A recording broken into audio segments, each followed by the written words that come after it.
Episode का and Anupama का वही था जो रेस्टोरेंट में पत्थर मारे जाएंगे, अनुपमा की टॉफी ली जाएगी, अनुपमा को नीचे गिराया जाएगा।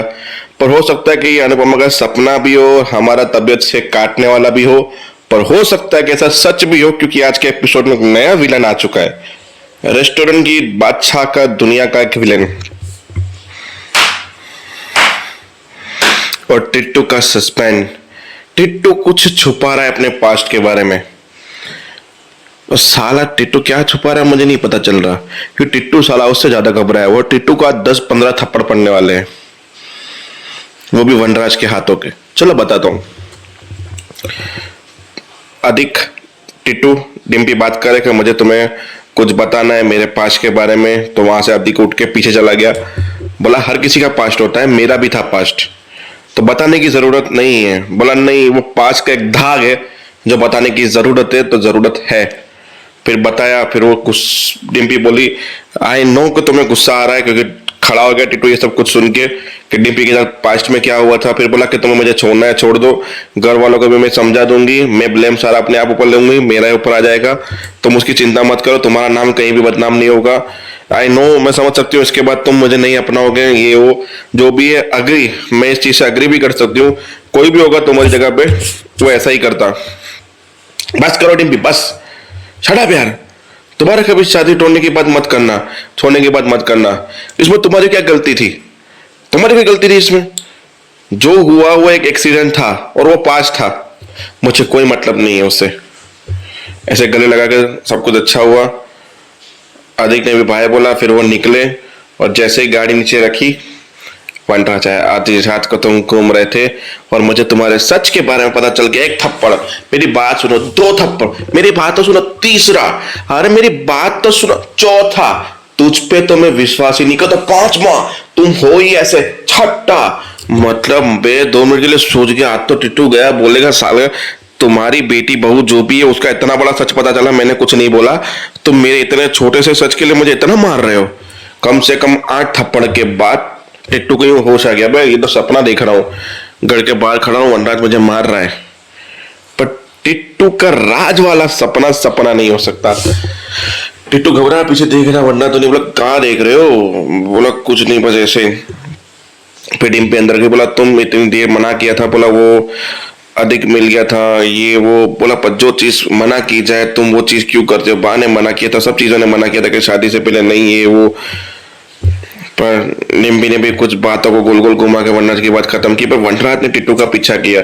टिट्टू जैसे पीछे पीछे गया तो टिट्टू ने देख लिया, पे ये बुड्ढा मेरा पीछा कर रहा है। फिर किसी के घर में घुसा, चौकीदार को बोलता ऐसा बोलना। फिर बोला मुझे अंदर जाना है। वनराज ने बोला क्या अंदर कोई नहीं है, किससे मिलना है? बोला वो लड़का जो अंदर गया है अभी टिट्टू। बोला अच्छा वो अपने दोस्तों से मिलने आया, उसके दोस्त यहाँ पे रहते हैं डांसर्स। बोला इस ओके कोई बात नहीं। फिर वरना चला गया। बोला मैं खाली पीली टिट्टू पे शक कर रहा हूँ, पर उससे पहले बोला था मैं को टिट्टू पे शक है कि टिट्टू मुझसे कुछ छुपा रहा है।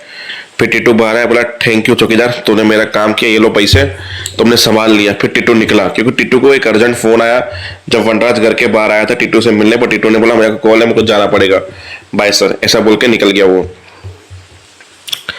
साला टिट्टू का क्या सस्पेंड है वो पता नहीं है।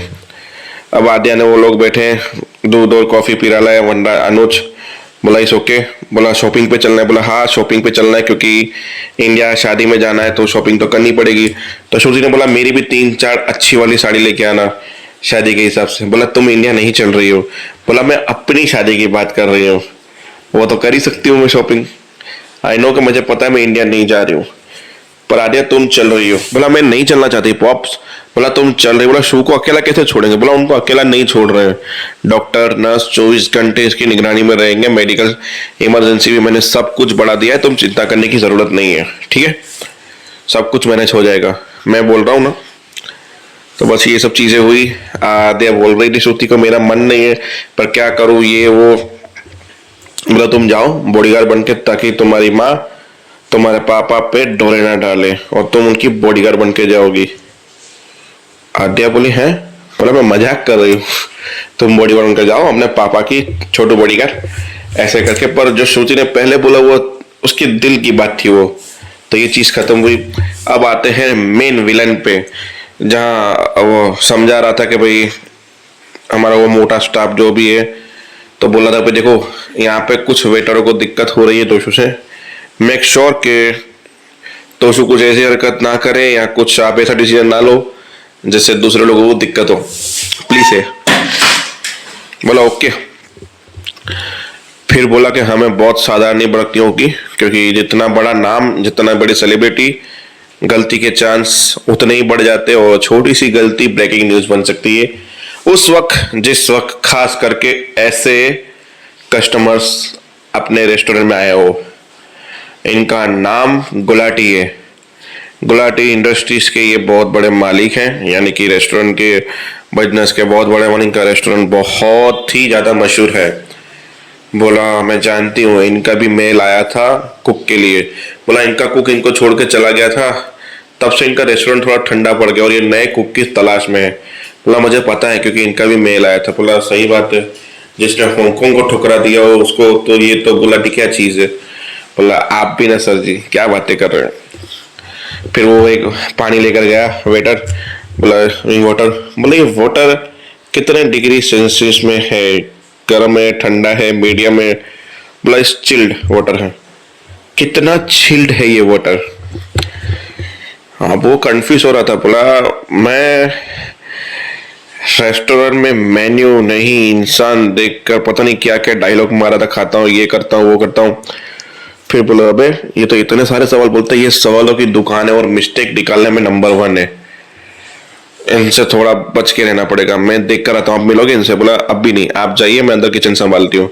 फिर वो वेलकम करने गया, मिस्टर गुलाटी वेलकम। अरे मिस्टर ढिल्लो क्या बात है, आप हमारे रेस्टोरेंट पधारे, धन्यवाद। बोला यार कॉम्पिटिटर है, दुश्मन थोड़ी ना है हम लोग खाने में, किचन में और उसमें कंपटीशन देते हैं ताकि कौन बेटर है कौन बेटर नहीं है ये जान पाए।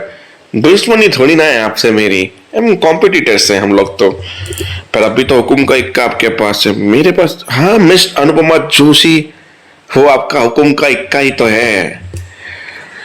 वैसे तारीफ बहुत सुनी है, क्या मिल सकता हूँ मैं। बोला हाँ ऑफकोर्स। अनुपमा का बार बुलाया।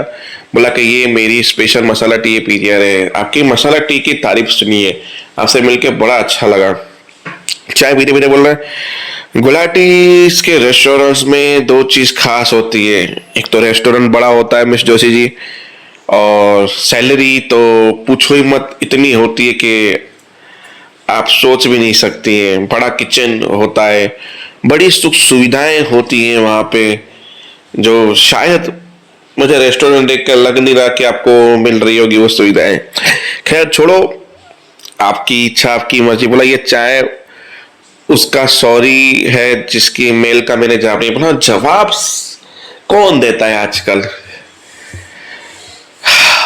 मतलब बड़ी बड़ी बातें, मतलब अनुपम भी सोचने लगी। फिर अंदर वो जाड़िया मोटा बातें कर रहा था उसके साथ कि ये बहुत है, इसके रेस्टोरेंट में खाना इतना अच्छा, पर इनकी गलती से कोई किचन में घुस जाए तो पता चलेगा इनके रेस्टोरेंट का कोई खाना तक नहीं खाए, ऐसी इनके रेस्टोरेंट की हालत है। बोला मैंने सुना है कि सैलरी लोगों को 4 गुनी देता है।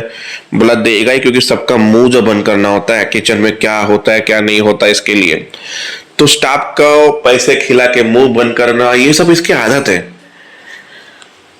फिर ये सब तोशु ने सुना, तोशु पानी सब करने के वापस गया अपना ऑर्डर। बोला MBA, अरे रे रे रे, एक शो की विनर रह चुकी है तुम्हारी माँ, इतने बड़े रेस्टोरेंट की फिलहाल में मालिक है, और एक सेलिब्रिटी का बेटा, मालकिन का बेटा MBA किया हुआ, वो भी वेटर की नौकरी। आई नो कि काम कोई छोटा बड़ा नहीं होता, पर अनुपमा इस बात का मुझे दुख हुआ। आई अग्री, मुझे बहुत हर्ट हो रहा है ये सुन के कि आपने अपने बेटे को वेटर की नौकरी पे रखा है। वो लोग वहां पे चले गए, फोन पे बात करते करते कोई फोन आया था। फिर तो से बात कर रहा था, मुझे कुछ टिप्स दीजिए आप अपने हिसाब से, ताकि मैं भी आपकी तरह एक बहुत बड़ा बिजनेसमैन बन सकूं। ऑफकोर्स मैं तुम्हें टिप दूंगा, क्यों नहीं। फिर वो उसको जाल में फंसा रहा था, बातें हो रही थी, और $50 टिप में देगा एक पानी पिलाने के लिए, $50। फिर तो उस वेटर को बोला देखा, अब मैंने पानी पिलाया और $50 मिल गए। ये तो केवल शुरुआत है, जब मैं खाना सर्व करने लगूंगा तो सोचो मुझे कितनी टिप मिलेगी। ये वो अनुपमा ने ये बातें सुनी। बोला तुम क्या बातें करो, मैं कल्चर की बातें कर रहा था, नेचर की बातें कर रहा था, इंडिया की बात कर रहा था, 2 इंडियंस मिले तो वही बात करेंगे। फिर स्टाफ वाले दूसरे बात कर रहे, बोला ऐसे ही कोई $50 थोड़ी ना मिले हैं। मैंने सुना तोशु को बड़ी बड़ी फेंक रहा था कि ये वो, उनसे बातें कर रहा था, उनकी तारीफ कर रहा था, उनको तारीफों के फूल बांध रहा था गुलाटी के। इसके लिए उसने $50 दिए। देखना यहाँ नेपोटिज्म ही जीतेगा। अब अनुपमा समझ गई कि किन किन लोगों को दिक्कतें हो रही हैं तोशु की वजह से। बोला तोशु मैं तुम्हारी माँ भी हूँ और बॉस भी हूँ, मैंने तुम्हें सुधारा नहीं तो मेरा नाम मिस अनुपमा जोशी नहीं है। तो देखते आगे होता क्या है। तो सीन वहीं पे खत्म हुआ। मिलते हैं नेक्स्ट वीडियो में, तब तक के लिए जय हिंद।